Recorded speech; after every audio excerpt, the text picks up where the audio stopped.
네, 오늘 저는 신앙생활이란 무엇인가요? 신앙생활이란 무엇인가요? 라는 제목을 갖고 하나님의 말씀을 증거하도록 하겠습니다. 여러분, 우리가 이 땅 가운데 살아가다 보면 의도하지 않게 많은 어려움들을 만나게 됩니다. 이웃들과 살다 보면 의도하지 않게 또 송사의 문제로 휩싸이기도 하고요. 우리가 이 땅 가운데 살면서 또 자녀의 문제로 매일 밤 눈물로 지새우기도 합니다. 우리가 걸었던 신앙의 길을 잘 따라가면 좋겠는데 예수가 없다고 하고 교회가 다니고 싶지 않다고 이야기하는 아이들을 볼 때마다 우리 부모님들의 마음이 무너져 가는 것이 사실입니다. 이외에도 우리는 사랑하는 사람들이 죽음을 앞에 두고 있을 때 우리의 마음이 하염없이 무너져 내리고 아파하는 것을 보게 되죠. 우리의 삶이 정말 시온의 대로처럼 열려 있으면 얼마나 좋을까요? 하지만 우리의 삶이 정말 그렇습니까? 켜켜이 우리의 삶 가운데 다가오는 것은 아픔이고 즐거고 눈물이고 슬픔임을 부인할 수가 없습니다. 어느 시인은 이렇게 이야기하더라고요. 이 세상을 표현할 때 소풍이라고 이야기합니다. 나 하늘로 돌아가리라, 나 하늘로 돌아가리라, 돌아가서 아름다웠다고 말하리라. 천상병 시인의 귀천의 시의 일부분인데요, 여러분 정말 그럴까요? 제가 아는 어떠한 분이 계세요. 근데 이 분이 그리스도인은 아니십니다. 한 중견 회사의 이사님이신데요, 건강검진을 하다가 신장에서 암이 발견되십니다. 처음에는 의도하지 않게 발견되었던 암이라 무척 감사했습니다. 암 부분만 도려내면 살 수 있다고 하고 신장을 하나 제거하면 완벽하게 안전하게 살 수 있다는 희망 때문에 참 감사해 했었던 분이 계십니다. 그런데요, 몇 개월 후에 이분이 저에게 다시 연락이 왔습니다. 목사님, 한번 와주십시오. 건강검진을 하다가 폐 쪽에서 무엇인가 발견이 되었던 것이죠. 수술을 했는데요, 수술 결과 그 암이요, 폐암이었는데 그 기저가 신장에서 출발되었던 암이었습니다. 전이었던 것이죠. 몇 개월 전만 해도 감사함과 기쁨이 있었는데 전이라는 이야기가 그분의 삶을 휘어 삼켜 버렸습니다. 사역자로서 위로를 하고 복음을 증거하고 기도를 해드렸지만 이분은 저에게 이런 말씀을 하셨습니다. 목사님, 어떤 말도 하지 마십시오. 어떤 말도 듣고 싶지 않습니다. 어떤 것도 들리지 않습니다. 여러분, 이것이 우리의 인생 아닐까요?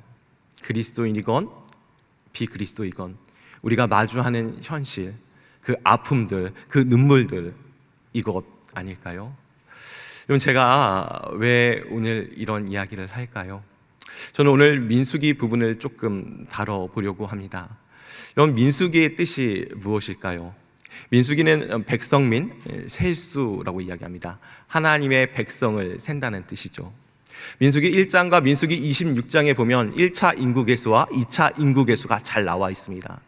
하지만 히브리어는 베미드바르라고 표현합니다. 어떤 뜻이냐면 광야에서라는 뜻을 갖고 있었죠. 광야에서 있었던 일을 기록하고 그것들 가운데 그것이 보여주고 있는 삶의 의미와 사건들을 통해서 우리에게 가르쳐주는 바가 있습니다. 여러분, 오늘 저는 이 민수기의 말씀을 통해서 과연 신앙생활이 무엇이고 우리의 삶이 무엇인지, 그리고 하나님께서 우리가 이 땅 가운데 광야 같은 삶 가운데 어떻게 살아가기를 원하시는지 한번 묵상해 보고자 합니다. 여러분, 한번 말씀으로 들어가 보면 좋겠는데요, 여러분 1절입니다. 1절부터 3절인데요, 제가 한번 읽어보도록 하겠습니다. 네겝에 거주하는 가나안 사람 곧 아란의 왕이 이스라엘이 아다림 길로 온다 함을 듣고 이스라엘 저서 그중 몇 사람을 사로잡은지라. 여러분, 뭐라고 이야기합니까? 오늘 본문에 보니까 가나안 사람 이 아라시아의 왕이 이스라엘 몇 사람을 사로잡았다라고 이야기합니다. 여러분, 이스라엘은 어떻게 했을까요? 그들은 하나님께 기도하고 그를 쳐서 무찔렀다라고 이야기합니다. 그리고 그곳에 이름이 지명이 잘 나와 있는데요, 그곳의 이름을 호르마라고 표현하고 있습니다. 여러분, 이 이스라엘의 승리는 참 의미 있는 승리입니다. 왜냐하면 지금으로부터 38년 전 민수기 14장에서 이스라엘 백성은 큰 패배를 맛보았습니다. 하나님께서 이스라엘 백성들에게 가나안으로 올라가라고 말씀하세요. 여러분, 근데 가나안 땅을 정탐하고 온 이스라엘 백성들은 올라가고 싶지 않았습니다. 하나님께서 어떻게 그들을 징계하십니까? 40년 동안 그들을 광야 가운데 돌게 명하십니다. 아마 이스라엘 백성들은 정신이 번쩍 난 것 같습니다. 그리고 나서 이렇게 얘기하죠. 아니요, 우리가 올라가겠습니다. 여러분, 그거 아십니까? 순종해도 다 타이밍이 있습니다. 순종해야 할 때가 있다는 것이죠. 그런데 어떡합니까? 이스라엘 백성은 순종하지 않고 있다가 광야를 돌아라 라고 이야기하니까 그제서야 올라가겠다고 이야기합니다. 여러분, 올라갔다가 가나안 사람에게 전쟁에서 가나안 사람부터 전쟁에 지고 밀렸던 곳, 민수기 14장은 그곳을 이름을 호르마라고 정확하게 기록하고 있습니다. 여러분, 한번 본문에 보십시오. 38년 전 그 실패 장소, 아픔의 장소, 눈물의 장소가 오늘 어떻게 바뀌어 있습니까? 기쁨의 장소가 되어 있고요, 승리의 장소가 되어 있습니다. 여러분, 이제 이 가나안 땅에 곧장 들어가면 모든 것이 완벽하게 이루어질 것처럼 보입니다. 승리의 연주곡이 연주되고 있는 것이죠. 여러분, 그런데 어떤 일이 생겼을까요? 4절 보시겠습니까? 4절은 이렇게 이야기를 하고 있습니다. 백성이 호르산에서 출발하여 홍해길을 따라 에돔 땅을 우회하려 하였다가 길로 말미암아 백성의 마음이 상하니라. 여러분, 왜 백성의 마음이 상했다라고 이야기합니까? 에돔 땅을 우회하는 것 때문에 백성의 마음이 상했다라고 이야기합니다. 오늘 민수기 21장에는 오늘 본문의 내용을 자세히 기록하고 있지는 않습니다. 하지만 민수기 20장에서는 그 내용을 좀 더 구체적으로 묘사하고 있는 것이죠. 여러분, 한번 20장 14절 보시겠습니까? 14절 보시면 이렇게 얘기합니다. 모세가 가데스에서 에돔 왕에게 사신을 보내며 이르되 당신의 형제 이스라엘 말에 우리가 당한 모든 고난을 당신도 아시거니와. 여러분, 가데스에서 모세가 에돔 왕에게 사신을 보내서 이야기합니다. 우리가 당한 고통 아시죠? 당신은 우리의 형제 아닙니까? 여러분, 근데 왜 우리의 형제라고 이야기할까요? 여러분, 에돔의 족속에 타고 선조를 타고 올라가면 누구일까요? 에서입니다. 에서와 야곱은 한 형제이지 않습니까? 이 에서의 후손들이기 때문에 모세가 이야기하는 것이죠. 우리가 한 형제 아닙니까? 우리가 애굽에서 당한 고통과 어려움을 당신이 알고 있지 않습니까? 우리가 이제 가나안 땅으로 들어가려고 하는데 길을 좀 내주십시오. 17절은 이렇게 얘기합니다. 청하건대 우리에게 당신의 땅을 지나가게 하소서. 우리가 밭으로나 포도나 지나가지 아니하고 우물물도 마시지 아니하고 왕의 큰 길로 지나가고 당신의 징역에서 나가기까지 왼쪽으로나 오른쪽으로나 치우치지 아니하리이다 한다고 하라 하였더니. 여러분, 지나가려고 이야기를 합니다. 다른 데로 지나가는 것이 아니라 왕의 대로 그곳에만 지나가겠다고 이야기합니다. 여러분, 에돔 왕은 이것을 허락해 주었을까요? 18절에 보면 허락해 주지 않습니다. 그리고 너희가 지나가면 내가 이곳에 너희에게 칼을 들고 나가겠다라고 이야기하고 있죠. 그래서 21절은 할 수 없이 이스라엘 백성이 돌이켰다라고 이야기합니다. 여러분, 제가 사진을 한번 준비했는데요. 사진 한번 보여주시겠습니까?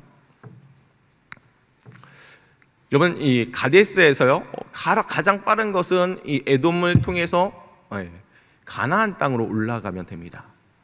그런데 어떠하죠? 오늘 본문을 읽었던 것처럼 에돔 왕은 이것을 거절하는 것이죠. 다음 PPT 한번 보여주시겠습니까? 어쩔 수 없이 파란색 화살표로 가면 가장 빠르게 가나안 땅으로 들어갈 수가 있습니다. 하지만 에돔 왕이 허락해 주지 않으니까 어떡합니까? 어쩔 수 없이 홍해 길을 따라 쭉 내려옵니다. 아라바 강의 길을 따서 쭉 내려와요. 그리고 나서 다시 올라가게 됩니다. 사진 내려주셔도 좋겠습니다. 여러분, 어떤 그림인지, 어떤 환경인지 이해가 되십니까? 에돔 땅을 거쳐서 가나안 땅으로 진격하면 되는데 이게 허락을 해주지 않으니까 그 아라바 강야길을 쭉 타고 내려와야 되는 것이죠. 이스라엘 백성들의 마음에 무엇이 생겼다고 합니까? 마음이 상했다라고 표현을 하고 있습니다. 여러분, 왜 이스라엘의 백성들이 마음이 상했을까요? 여러분, 여러분, 이 아라바 광야는요, 정말 뜨거운 햇살이 내리치는 곳입니다. 그들에서는요, 강렬한 햇빛만 있어요. 풀도 잘 자라지 않는 곳입니다. 풀이 자라지 않기 때문에 동물들과 식물들이 살아가기가 쉽지가 않습니다. 그 땅은 어떠한 땅이냐? 그 땅은 버려진 땅이고요, 광야는요, 살아가기에 적합하지 않은 죽음과 같은 그런 땅입니다. 그런데 이스라엘 백성이 어떠합니까? 그곳을 다시 한번 걸어야 되는 것이죠. 이스라엘 백성들 가운데 마음에 어려움이 찾아옵니다. 여러분, 근데 광야에 진짜 어려움이 있다면 무엇이 있을까요? 저는 말씀을 묵상하다가 광야의 진짜 어려움은 이런 것 같습니다. 무엇인가 일을 했을 때 우리는 일이 마무리되면 무엇이든 우리는 할 수 있습니다. 그런데 광야는 어떠할까요? 오늘 열심히 걸었습니다. 발이 부르트게 걸었습니다. 땀을 흘려가며 걸었습니다. 내일이면 끝나겠지? 그런데 자고 일어나 보니 내일도 광야입니다. 할 수 없이 또 열심을 내봅니다. 다리 아프지만 그럼에도 불구하고 걷습니다. 무더위와 싸우며 걷습니다. 또 걷습니다. 자고 일어나면 또 광야입니다. 또 걷습니다. 또 걷습니다. 또 걷습니다. 미래에 대한 소망이 없는 곳, 앞날이 보장되지 않는 곳, 앞날이 불확실한 그곳, 우리는 그곳을 광야라고 부릅니다. 여러분, 제가요, 청년 사역을 할 때 우리 고시를 준비하는 친구를 한번 신방한 적이 있습니다. 여러분, 지금은 로스쿨이지만 전에는 1년에 한 번씩 보는 사법고시를 봤었는데요, 이 친구가 제가 신방할 때 이런 이야기를 하더라고요. 목사님, 저는요 공부를 10년 정도도 할 수 있습니다. 제가 그냥 깜짝 놀랐습니다. 아니, 공부를 어떻게 10년 동안 하지? 근데 이 친구가 하는 말이 있었어요. 이런 조건을 붙이더라고요. 목사님, 저는요 합격한다는 보장만 있으면 10년 할 수 있습니다. 여러분, 시험이 어떠합니까? 1년에 한 번씩 보는 시험, 합격한다는 보장만 있으면 3년이고 5년이고 10년이고도 할 수 있는 게 시험입니다. 그렇지만 어떠합니까? 보장이 되지 않습니다. 확답이 이루어질 수가 없는 게 시험인 것이죠. 불확실성 때문에 우리는 그래서 너무나 많이 힘들어합니다. 보장되지 않고 확장되지 않을 때 우리는 그 불확실성 때문에 너무나 힘들어하죠.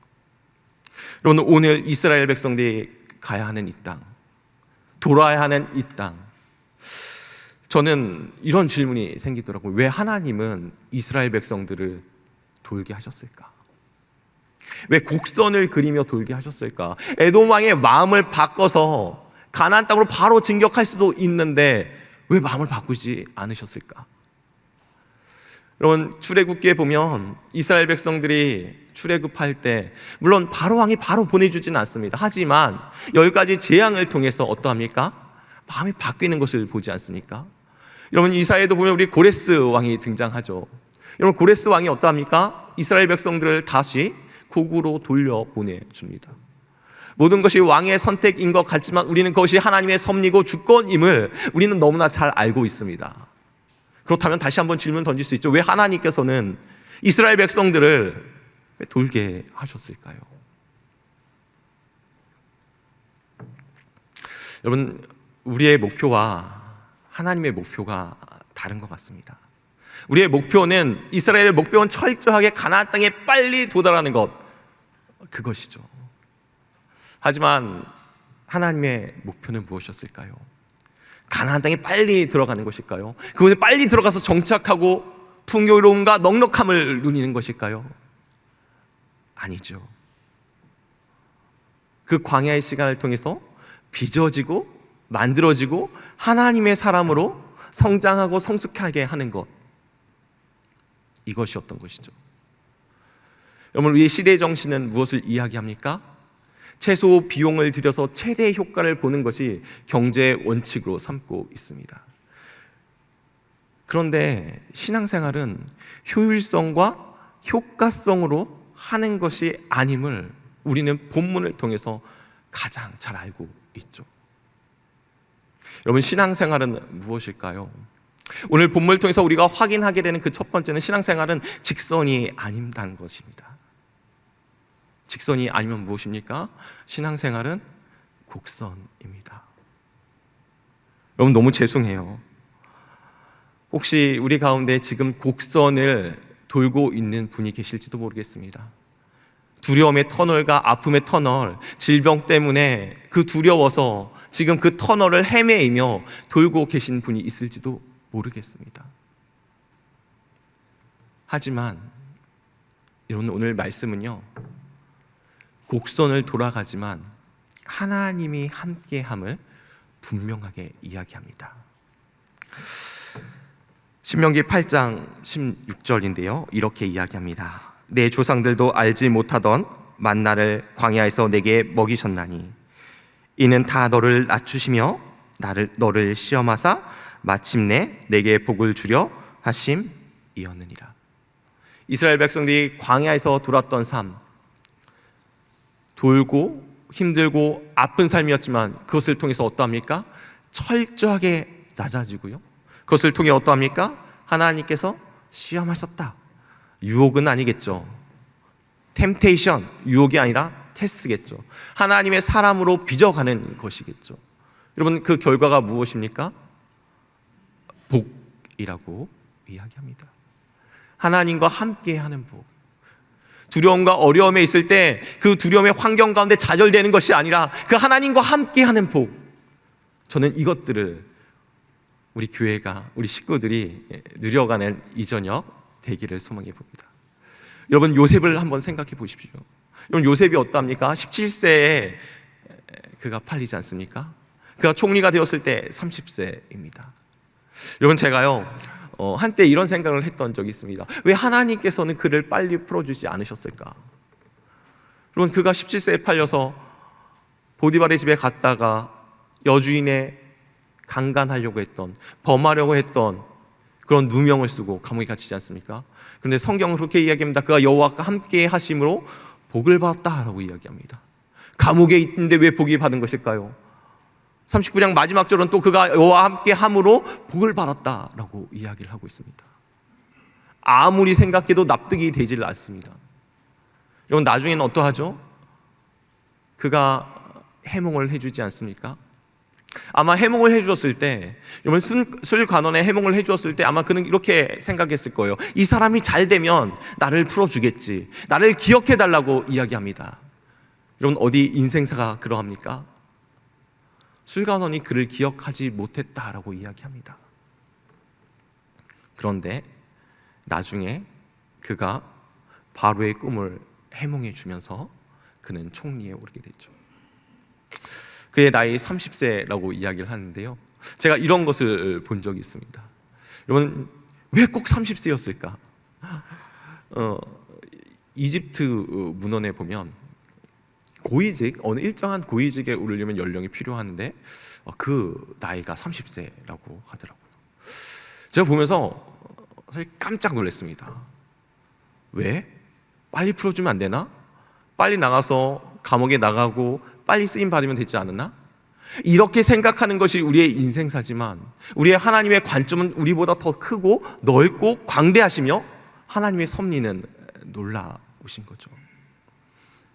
곡선의 길을 걷고 있지만 여러분, 이 곡선이 우리를 집어 삼키지 못할 것이고요, 우리가 죽음의 길을 앞두고 있더라도 그것이, 그 죽음이 우리를 영원히 삼킬 수는 없습니다. 여러분, 오늘 신앙생활은 무엇일까요? 라고 이야기하면 저는 이렇게 말씀드리고 싶습니다. 불평할 수밖에 없는 상황에서도 불평하지 않는 것, 이것이 신앙생활입니다. 여러분은 오늘 본문을 묵상하면서 이스라엘 백성이 참 많이 불평을 하더라고요. 여러분, 민수기 11장부터 20장을 묵상하다 보면 여러분 계속된 불평이 나오는 거 아십니까? 거의 전부가 불평입니다. 11장 불평하죠. 고기가 먹고 싶다. 이게 뭐냐? 애굽에 있을 때는 파, 오이, 상추 다 먹었는데. 불평을 엄청 합니다. 민수기 12장, 모세가 구스 여자를 취하니까 어떡합니까? 미리암과 아론이 네가 뭔데 구스 여자를 취하냐라는 비난을 합니다. 불평을 하기 시작하죠. 그럼 민수기 13장은 어떠했을까요? 가나안 땅을 정탐하고 나서 맞다, 그 땅은 좋다, 크고 강한 좋은 땅이다. 하지만 그 땅은 크고 강한 성이고 거대한 거인들이 있고 우린 메뚜기 같고 우리는 죽을 것 같다. 우린 망했다. 내 뜻대로 되지 않으니까 어떡합니까? 불평하기 시작합니다. 민수기 16장에 보니까 이런 대목이 나와요. 고라와 다단과 아비람이 반란을 일으킨대요. 모세, 너만 리더냐? 나도 리더다. 너만 거룩하냐? 우리도 거룩하다. 불평과 원망이 나오죠. 오늘 본문을 읽지는 않았지만 민수기 20장에 보면 이스라엘 백성이 또 불평합니다. 물이 없기 때문에 물을 달라고 불평하는 장면이 나옵니다. 계속된 불평 아닙니까? 끊이지가 않습니다. 왜 이렇게 불평을 하는 거지? 이 땅이 아무리 험해도 이렇게 불평할 수 있을까? 제가 혼자 들었던 생각입니다. 그래서 제가 옆자리에 있던 이승준 목사님께 여쭤봤습니다. 목사님, 이 땅이 정말 그렇게 힘든 땅입니까? 제가 사실 가보지는 못했거든요. 목사님이 이렇게 이야기하시더라고요. 여기 아마 이 땅은 돌면은 단내가 나올 겁니다. 그리고 이렇게 얘기를 하면 안 되겠지만 욕이 나올 수밖에 없는 땅입니다. 그만큼 너무나 힘들고요. 험한 사람, 험한 산맥이라는 것이죠. 여러분 한번 생각을 해보십시오. 저 혼자 장정 혼자 그것을 넘어가면 괜찮아요. 하지만 저에겐 딸린 식구들이 있습니다. 아내가 있고요, 아이들이 있고요, 부모님이 있습니다. 여러분, 이스라엘 백성들이 인구 개수할 때 60만이라고 이야기를 하는데요. 여러분, 거기에서 아내가 있으면 120만이고요. 노인과 어르신들과 아이들까지 하면 200만인데 그 200만을 이끌고 이걸 넘어야 되면 여러분 그 무더위 가운데 이게 참 쉽지가 않다는 것이죠. 그러니까 불평이 나올 수밖에 없고 원망이 나올 수밖에 없는 너무나 자연스러운 상황입니다. 제가 이번 여름에 베트남 선교를 다녀왔습니다. 여러분, 그 베트남에서 특이하게 12시부터 2시에 쉬더라고요. 제가 속으로 이런 생각을 했습니다. 참 게으르다. 어떻게 이렇게 게으를 수가 있을까? 저는 새벽을 되게 일찍 시작하거든요. 근데 왜 쉬는 거지? 제가 사역을 둘째 날부터 했나요? 둘째 날부터 하는데요. 교회였습니다. 선생님이 12시에 애들 다 이제 쉬는 시간이다 이렇게 얘기를 했던 것 같아요. 싹 흩어지더라고요. 근데 나는 왜 쉴까 있었는데 30분이 지나고 1시간이 지나자 막 제 머리에 두통이 찾아오기 시작합니다. 여러분, 거기는 실내였어요. 에어컨은 없었지만 선풍기가 돌고 있었습니다. 그리고 나서 또 30분이 지나고 나서는 저는 본당 앞 뒷자리에 누워 있었습니다. 누워 있고 싶진 않았어요. 목사니까요. 체면을 지키고 싶었고 저는 리더였고 최대한 모임을 이끄는 사람이었기 때문에 목사처럼 행동하고 싶었습니다. 근데 그게 되지 않았습니다. 머리가 너무 아팠기 때문이죠. 그 다음 날부터 무조건 두통약을 먹고 사역을 했습니다. 여러분, 실내 공간이었습니다. 그런데 무더우니까요, 그 뜨거운 바람이 도는데 머리가 너무너무 아프더라고요. 여러분, 이 광야 어땠을까요? 정말 선풍기도 없고요, 힘들었을 겁니다. 불평과 원망이 쏟을 수밖에 없는 것이죠. 이스라엘 백성들이 불평할 때 이런 무엇이라고 이야기합니까? 한번 보시겠습니까? 5절인데요 이렇게 얘기합니다. 5절 우리 한번 다 같이 한번 읽어보겠습니다. 시작. 백성이 하나님과 모세를 향하여 원망하되 어찌하여 우리를 애굽에서 인도해내어 이 광야에서 죽게 하는가? 이곳에서는 먹을 것도 없고 물도 없도다. 우리의 마음이 이 하찮은 음식을 싫어하노라 하매. 여러분 민수기에서 보면요, 민수기에는 원망이 한 세 가지로 정리가 됩니다. 첫 번째, 하나님에 대한 원망, 하나님을 원망합니다. 두 번째 원망이 뭘로 정리가 되면 지도자에 대한 원망입니다. 지도자 누구일까요? 모세 아니면 아론이죠. 마지막 세 번째 원망이 어떻게 정리가 되냐면 환경과 조건에 대한 원망입니다. 물을 줘, 고기를 줘, 이게 뭐냐, 이 원망으로 이 세 가지로 다 민수기는 정리가 되어집니다. 여러분, 근데 오늘 본문에 보니까 여러분 이 불평이 지금 어떻게 향하고 있을까요? 여러분 출애굽기 15장 이스라엘 백성이 출애굽하고 났을 때 여러분 그들이 얼마나 하나님을 찬양하고 노래했는지 아십니까? 하나님 정말 멋지십니다. 하나님 정말 하나님 같은 분이 없습니다. 우리가 그 하나님을 높이고 찬양합니다. 애굽 백성들은 다 수장되었습니다. 이 모든 것이 하나님의 은혜입니다 라고 노래했던 것이 이스라엘 백성들입니다. 그렇지만 정확히 3일 만에 먹을 물이 없자 어떡합니까? 이스라엘은 원망을 쏟아내기 시작합니다. 그때는요, 하나님을 원망하진 않아요. 모세를 향해서 원망했다라고 이야기합니다. 여러분, 하지만 38년이 지난 지금, 훨씬 시간이 지난 지금 여러분 본문 보십시오. 누구를 원망합니까? 여러분 왜 불평이 위험합니까? 모세에게서 시작했던 원망이 이제는 모세뿐만 아니라 하나님을 두려워함 없이 하나님을 원망했다라고 이야기하고 있다는 것이에요. 여러분 우리가 그렇지 않습니까? 우리의 작은 불평과 불만이 종국에 향하는 것이 누구입니까? 나중에는 결국 하나님을 향하게 됩니다. 여러분 한번 본문을 또 보십시오. 여기 보니까 뭐라고 얘기합니까? 이곳에는 먹을 것도 없고 물도 없도다. 우리 마음이 이 하찮은 음식을 싫어하노라 하매. 여러분 여기서 말하는 이 하찮은 음식은 무엇일까요? 학자들은 만나라고 이야기합니다. 여러분 이 만나가 하찮은 음식이었을까요? 광야예요. 아무것도 없는 거야. 뜨거운 햇빛만 있고 생명이 자라지 않는 그곳에서 60만, 200만이 먹고 살 수 있었던 것은 철저하게 하나님의 은혜가 아니면 살 수 없습니다. 그런데 어떡합니까? 지금 당장 고난과 어려움이 오고 아픔이 오고 돌아야 되면 아무리 하나님의 은혜가 과거의 은혜가 현재의 은혜가 아니라는 사실입니다. 과거에는 과거일 뿐 지금 당장은 죽을 것 같다고 이야기하는 것이 우리의 인생들이라는 것이죠.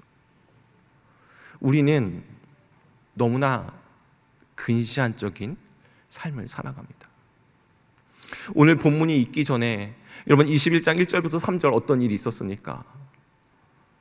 38년 전엔 졌다니까요. 져서 그것이 호르마라고 이야기했었습니다. 그런데 오늘 어떠합니까? 하나님의 은혜로 진멸 해렘했다라고 이야기합니다. 모든 것이 하나님의 은혜였고 20장에 보면 어떤 일이 있습니까? 먹을 수 없는 물이 없었는데 어쨌건 어이했건 하나님께서 그들 가운데 물을 허락해 주십니다.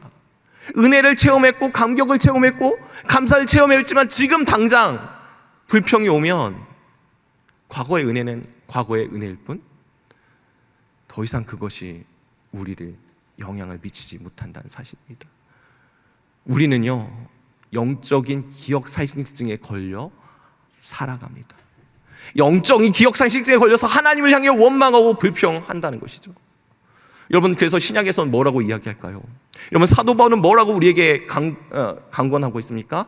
항상 기뻐하라, 쉬지 말고 기도하라, 범사에 감사하라. 여러분 제가 말씀을 묵상하면서 그런 생각이 들더라고요. 처음에는 왜 이렇게 이야기를 했을까라는 생각이 들었는데 오늘 본문을 묵상하면서 이렇게 하지 않으면 어떠합니까? 우리는 늘 불평하는 것이죠.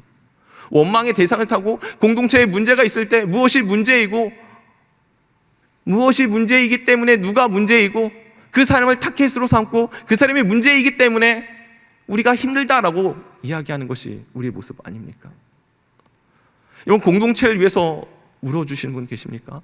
공동체의 문제 때문에 아파서 힘들어서 그 영혼을 놓고 울어주시는 분 계십니까?